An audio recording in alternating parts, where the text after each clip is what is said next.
All right, folks, good evening, good morning, good afternoon, wherever you are in the world. Welcome to Crime Time with DutyRon and Ed Wallace. The prosecutor is putting a direct testimony in from their cell phone expert. Okay, his name is Ian, and Ian comes to us from Canada. You saw him last trial. This is nothing new for him. This is his second go around here, but a little different this time because he did some kind of experiments with the temperatures to see what the temperature of the battery was. And I got to tell you, quite honestly, I've seen better controlled science experiments done by sixth graders. Okay, there were little to any controls. There were very little documentation that he provided for the experiment. One of the experiments, he used the refrigerator's freezer. He didn't know that 32 degrees Fahrenheit was equivalent to freezing 0 degrees Celsius. He was a little discombobulated on his testimony, but he finished up direct today. And then they went into cross. Okay, now the cross I thought was masterful. Is that what you're saying, Mr. Whiffen? I'm saying I can't take a temperature reading and make a determination about a GPS location based on the temperature reading. That's not my question, though, Okay. sir, and I appreciate your answer, though. My question is, you work with law enforcement investigators regularly, Yes. correct? Isn't this information of potential relevance based upon your experience with investigations? Isn't this information at least potentially relevant in investigations? I believe it could be. That's why I included it in my report. Thank you. Would you agree that 32 degrees Fahrenheit is the freezing point in Fahrenheit? I honestly wouldn't know. Okay, fair enough. Do you know what the temperature was in Canton in January 29th, 2022? I do not know.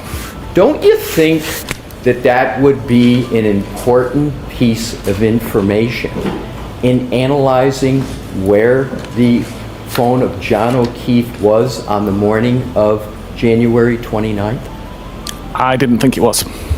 So you didn't think it was important, even though you issued a report discussing the temperature of the iPhone, and you did 2 test scenarios, one in a freezer, one in an ambient temperature of slightly above 33 degrees, and you didn't think it important to take the final step to see whether there was anything to be gained from that comparison to determine where that phone was located? My testing proved that the battery temperature is affected by ambient temperature. My report shows the data that was on the device. I also don't know the condition that the phone was found in, whether it was in a case, whether it was in a pocket. So to me, the ambient temperature in Canton at the time wasn't particularly relevant. I just wanted to show what data the device had recorded. In digital forensics, you work with law enforcement often, correct? Correct. And you work in law enforcement in investigating cases, do you not? Yes. And so oftentimes, the law enforcement is using your digital forensics information to help them solve cases, correct? Correct. You didn't suggest to anybody on law enforcement that they might want to take a look at this temperature information to assist in determining where this phone could have been by the temperature? You never raised that with them? I did not. And do you know whether any law enforcement person was aware that you had done all this temperature analysis? It was in my report. So you create a report as part of this case, and you deem the temperature important enough to do 2 test scenarios, important enough to put it in a slide presentation to this jury. Yet there's no discussion of that between you and any member of law enforcement as to what it means? The details were provided in my report, and there was discussions, but it never came up as to say what was the temperature in Canton that night. Oh, so there were discussions? Not with law enforcement, as part of my preparations for trial. Oh, tell me about who you discussed this temperature information with. It was with Hank. You're hesitating, and I can't hear you. Who did you discuss with it Hank. with? Excuse me? With Mr. Brennan? Attorney Brennan? Yes. You discussed temperature with Prosecutor Brennan? It was in my report. It was in your report, but you said you discussed. Which is it? It's in my report, and the discussion was that it is in my report. Was there any interest at all as to what this could actually mean for the potential location of Mr. O'Keefe's phone on these very important time periods in January 29th that might assist to determine at various times whether Mr. O'Keefe is in a covered building based upon the temperature rather than outside in a nor'easter on January 29th? I'm sorry, what was the question there? No, was there any discussion about the investigative value of what you had done in determining where that phone could have been on key time periods on the morning of January 29th? That wasn't part of the discussion, no. It wasn't part of the discussion. Did you ever put together in any kind of form your test scenario 1, your test scenario 2, and the actual temperature chart of the iPhone of Mr. O'Keefe? So how do you mean put it together? As in compare the two? Exactly. Compare the two and reach any conclusions about location, because you spent time, did you not, sir? A lot of time in your reports on location of the phone. Yes. But yet, with all that data, all that testing, all the experiments that you did, you didn't include in your slide presentation and you didn't include in your report what that could mean for the location of the phone, did you, sir? I'm struggling to see the comparison there. You could see he was intimidated and he was doubting some of the things that he had said. You could see also that his PowerPoint presentations didn't contain any of the things in his report that were favorable to the defense, okay? All of those portions of his report, which the report was not entered into evidence so that the jury can't read the full report. That was ruled on earlier in evidence hearings that this report wasn't going to come in. But it didn't stop our friend Hank from trying to get it in on redirect, and the judge was not having any part of that. When all was said and done with the cross-examination, our expert, Ian, had to admit that there were certain things that were found in his report that weren't in the PowerPoint that were presented to the jury that were favorable to the defense and that maybe should have been there.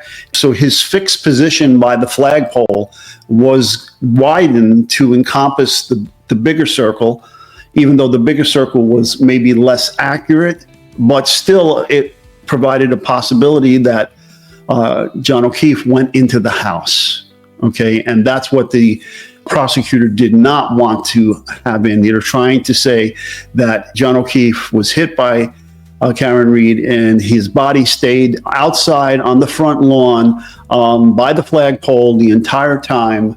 And that's why those juvenile experiments were done about the data that was recovered from the phone about the temperature of its battery and how that temperature was dropping over time and so forth. So after the defense did its cross-examination, then our buddy Hank gets up for redirect.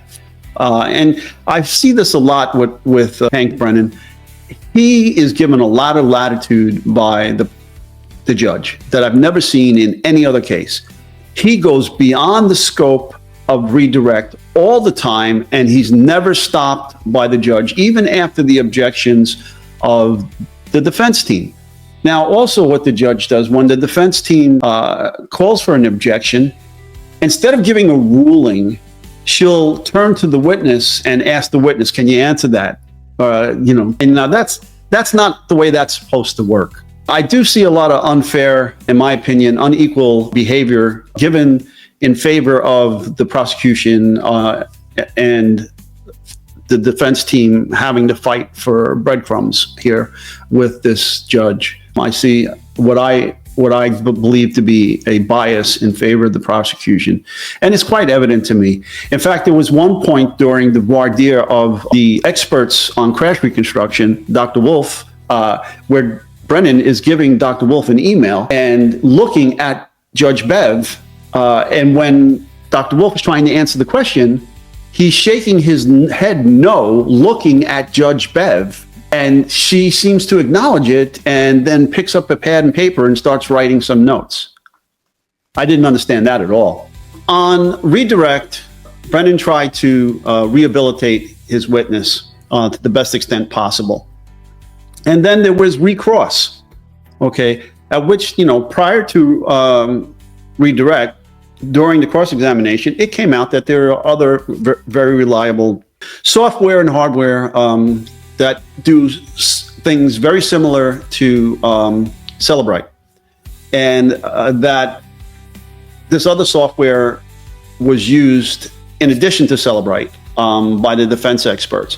And then it came out that the Cellebrite had changed its software to take out the date and timestamp information that was used in the last trial, that they used Cellebrite, and they came a timestamp at maybe 2-something in the morning that Jen McCabe was alleged to have taken her cell phone and Google searched "how's long to freeze to death" or something to that effect, okay? House long to die in cold. Okay.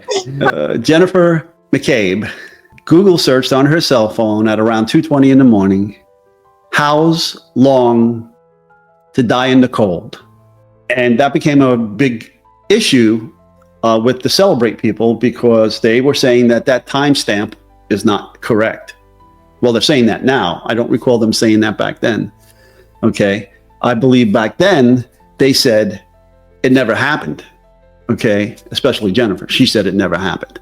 But it shows up on the old version of Celebrate as a deleted search. Okay. And it had the date and timestamp on it. And they said you couldn't trust the date and timestamp. Today, they're telling you you can't trust the date and timestamp. They said, well, she didn't do that at 2:20 in the morning. She did it at the request of Karen Reed in the vehicle after they found John O'Keefe on the front lawn. Okay. And you all know where that went as well in the grand jury with another witness who perjured herself as saying that she overheard that conversation of Karen Reed asking Jennifer to do that search, which she never did hear that. She was told that, okay? Because they were conversing back and forth and writing notes and getting timelines all together. They were collaborating and conspiring to get their stories together, where obviously somebody wrote this down and we don't have that evidence. Where is that? It's considered Brady material. If you wrote something down in connection with this case, well, that should have been given over to the prosecutor, who should have then made copies and given it over to the defense team. And I have yet to hear anybody say, okay, well, where is the notes that you took? Okay. So that was another issue. And then pushing forward, they changed the Celebrate software now to remove those date and timestamps. Okay. And so a search now of Jennifer's phone will not find that Google search. And during the cross-examination, we found out that Ian did an experiment just past Sunday with his car and the cell phone driving the route, and the defense team tried to bring it out, but the judge wouldn't let it in. But then on redirect, okay, the judge allowed Ian to do a live experiment in the courtroom in front of the jury with doing a search in the timestamp issue, okay? I'm sure the defense team's experts are going to come and pick this all apart on the defense team's case in chief. I can't wait for that as well.